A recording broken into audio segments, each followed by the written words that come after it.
tursun tumanlarımızda seminar o'tish masalasida xabarlar va tashabbuslar olarak tashkil qilinadi. Shunga ko'rsatmalar kelgan endi respublikadan ko'rsatmalar keldi. Seminarda tashkil qilib tadbirkorlar uchrashish masalasi aytilganida. Ushbu to'plamga oltilardan ko'p mablag'lar ajratildi. Yangi shura yaratish maqsadida tadbirkorlar xabarlar bor. Bizda tashkilotlarga tashkil qilindi. Hukumat ishlari hammasi bo'ldi. Xohlasa, ko'rsatilgan savollar bo'lsa, bank to'g'risida qanaqangi masala bo'lsa, biz savol-javob bo'lishlaydi, ochiq muloqot tarzida yetkazamiz. Assalomu alaykum, xush kelibsizlar. Mana shu mahallada yashayapman.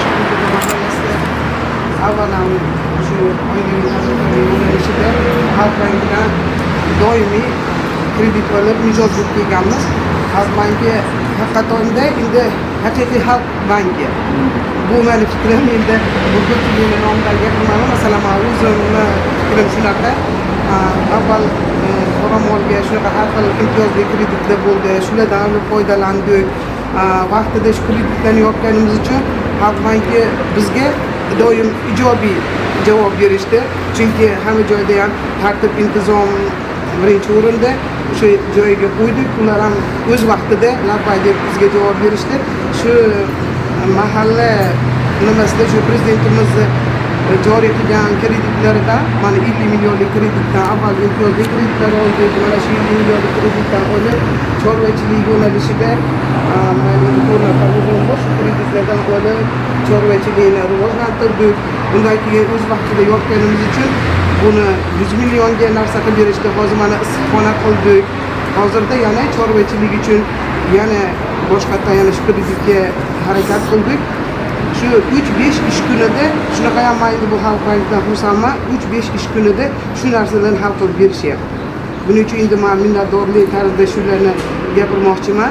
Endi kimdadir boshqacha muammo bo'ladigan bo'lsa, bu hammaning o'zining fikri. Shuning uchun men shu narsalarga baribir buni negizi sizlarga borib qadaladi.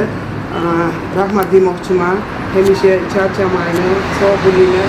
Qarorlar chiqdi yana. Hatto 60 bunda o'sha 30 yoshgacha bo'lgan tadbirkorlarga faoliyatni kengaytirish maqsadida kreditlar ajratiladi.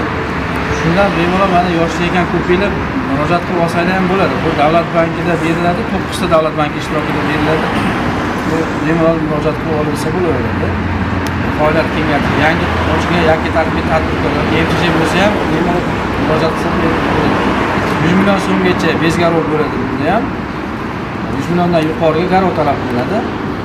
Shu o'rtasi ostida olsa ham bo'ladi. Ko'rsatgan taklif bo'lsa, beriladi.